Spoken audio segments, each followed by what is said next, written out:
Welcome to part 2. If you run a business with a lot to do, then there's only so much unique content you can create in a day, and there's probably only so many witty things that you can think of to say that your audience will be likely to enjoy. The good news, though, is that a fair amount of your content can be derivative or outright stolen. A lot of business is about connecting a supplier with a consumer. If you own a supermarket, for example, then it will be your job to buy groceries at a low wholesale price and then sell them on at a higher retail price to your customers. You aren't creating anything new, you're just acting as the middleman and getting paid for it. Running a Twitter account is often very similar to this, and in many ways your job is now to scour the web for useful and interesting content, for news and stories, and then to share that with your audience. It might feel a bit odd that you're essentially profiting from somebody else's hard work, but think of it instead as finding an audience for something that someone else has created, while at the same time curating content for a market that you know will love it. That's a great service you're providing. And it just so happens that this process is also a great way for you to keep your Twitter account active with great new content, and it involves barely any work on your part. So make sure that you're continuously reading up on topics relating to your business. This means you should be reading other blogs, following other Twitter users, and reading magazines. Now when you find a news item that you think your audience will genuinely enjoy, you should share it with them. Make sure you don't keep sharing from the same place, and try to find things they probably wouldn't have been able to find on their own. If your blog is about fitness, then perhaps you might share the results of a new study looking at a surprising new training method. If you run a B2B business, then perhaps you might share the results of a recent survey on types of business. Note, though, that when you do share new content, you should always add your own comment on the matter if possible. This way, you personalize that link, and if it gets shared even more, then people will be introduced to your brand and to your ethos, rather than simply ignoring who shared it altogether. So, if you found a study on a new muscle-building supplement, your comment might be, "This could certainly help me to lose my spare tire if it works on humans." And you have the URL, and hashtag supplements, hashtag fitness, hashtag fat burning. Or, let's see how many con artists jump on this dubious study. And again the URL, hashtag snake oil, hashtag research, hashtag fitness industry.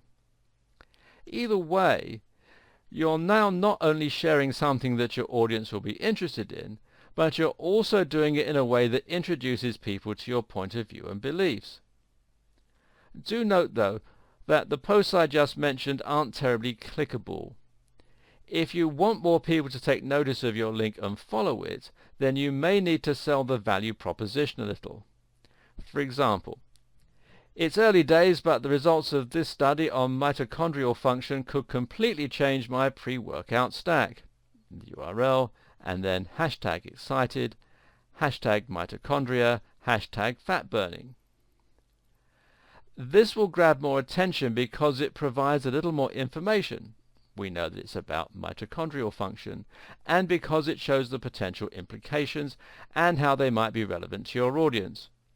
Doing this is important because it will make your feed look more interesting, and it will increase engagement with your content so that more people actually read it and come away with a positive experience. Don't go overboard with hyperbole, though. If people think you're all hype and no substance, they'll quickly stop caring what you have to say. Just a note, but when you share a link on Twitter, you should shorten it, giving you more space to add your thoughts. You can use the website bit.ly to do this for you, and you'll find out more about it at bit.ly.com. Obviously, the very easiest way to share content on Twitter, though, is just to hit retweet. Again, you can do this while adding your own commentary, and it's a great way to encourage more discussion. There is one type of content that the average business gets right, though, and that's to talk about deals. This is something that surveys suggest followers do like to hear because, of course, it provides them with value in the money that they can save.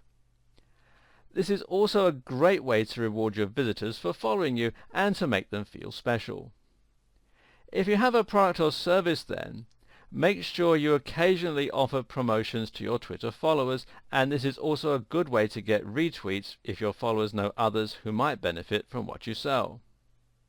Giveaways are even better. If you can give away a free ebook, a free drink, or something else for nothing, then it's bound to grab some attention and will win some goodwill. We'll be coming back to this in a subsequent video. All this advice should help you to start adding real value to your Twitter account, which will make a massive difference to the way you're seen by your followers and ultimately to how many people choose to start following you. This is far preferable to talking entirely about your products and services without actually offering anything in return. Unfortunately though, some businesses are going to be resistant to this idea. This is a problem that many social media marketing agencies will face.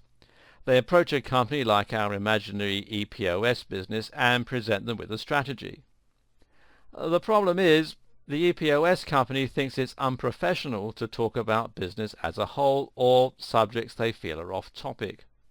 They don't want to showcase other companies by retweeting or sharing links, and they certainly don't want to be seen as having an opinion. Don't be that company. Playing it safe is actually the surest way to appear out of touch, uninteresting and uninspired.